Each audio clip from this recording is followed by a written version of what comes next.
Hello guys, and welcome to the latest episode of Toy Reviews. And for today's video we have the one and only almighty Tidalwave. This is definitely one of my favorite toys from the Armada toy line series. This guy is fucking badass. I love this toy, I love the character. Oh, Tidalwave, you are awesome. Now, as for the show, there's always been a problem with Tidalwave which bugged me all the time. His scale. His scale is freaking horrible on the show. He can change from being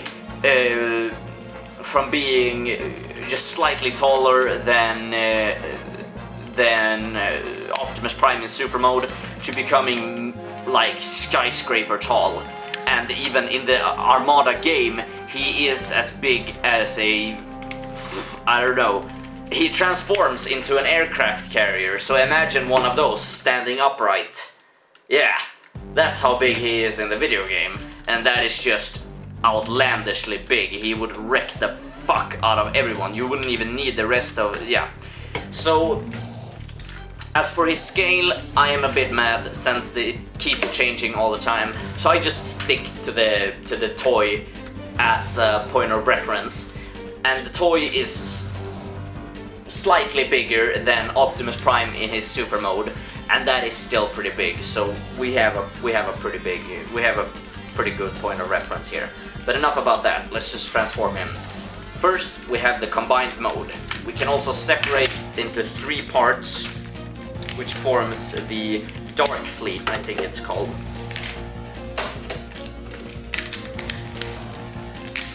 Here we have the Dark Attack Fleet. First, a little small aircraft carrier. This looks very cool. I'm very satisfied with this.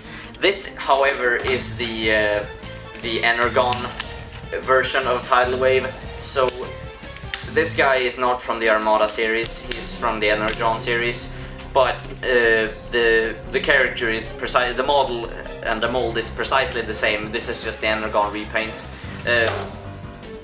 I'm not sure about this, since I don't like the green transparent parts about it, but I like the lightning details on it. The Japanese version of this is definitely the best one. It's the darkest one, which is accurate to the show, where he is dark and purple. But the Dark Fleet, we have a small aircraft carrier. We have a this would be like either a submarine or just an attack aircraft. I would say submarine, sense of this formation in the front area, and a landing aircraft, you know, from like D-Day, where they land troops in, and well, yeah. This can even open up, and you have seats that can fold down. These seats are worthless. They don't work for shit. You can't place minicons on here, but I guess that's the general idea. So yeah, troop transport, and so that's the Dark Fleet, and the Dark Fleet combines into Tidalwave.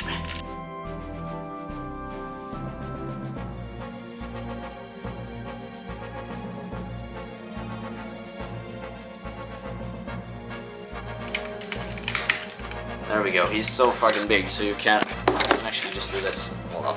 There we go. There we go. See, this guy is really, really big. Remember from the thrust episode, he is almost slightly bigger than my hand. He is freaking huge, this guy. I love it. This is perfect. And he also has a minicon port in his shoulder, right here, from the aircraft carrier, where he can, let me just get in there, yeah, where he can deploy this. Come on, there we go. He has a little hatch where he can store his minicon, which transforms into a jet. I think his minicon is called Ramjet. Yeah, Ramjet, I'm pretty sure. So he has a little storage area in his arm. Ramjet's power link point is right there on the chest. The function is pretty bad, I think. Doesn't serve any purpose. When you move the minicon down, it swindles the turrets, and that's pretty much it. But I don't care. So this guy is definitely not function over form as Overload, but he has a third transformation, however. Let me go get something. Here, ladies and gentlemen, if you remember, here we have a Galvatron.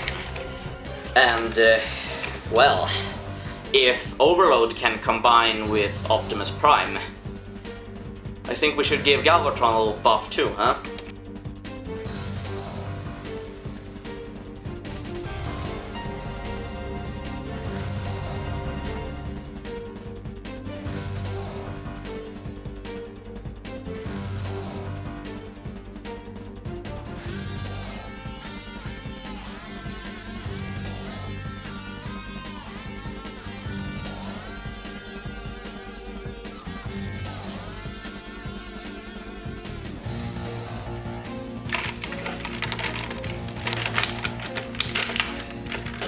And I present to you Super Galvatron, or whatever you want to call him.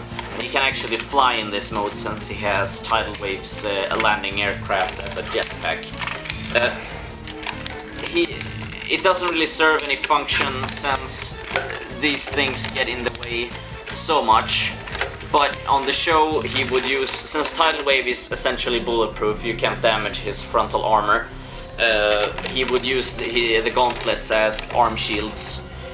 And use the jetpack to fly, so he is pretty cool in this mode. But the arms are freakishly heavy, so they can't stay upright even if you want them to. They just drop down, and that's pretty bad.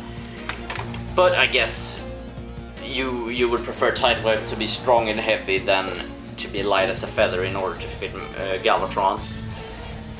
But yeah, I love that he can link to Megatron. I think it's really cool. So that's pretty much Tidalwave for you. And this actually concludes my Armada series of toys. So I'll continue on with the Energon series and then with the Cybertron series, and then I'm pretty much done with at least my Transformer toy reviews, and then I'll take a break from this series. I know this shit sucks ass, but I enjoy doing this. I think it's really cool. I think it's really fun to do. But I've done most of it now, and I feel really proud to actually been able to walk you guys through all my nerdy fucking things. So far at least. So thank you guys so much for watching. I'll see you guys next time on Toy Reviews.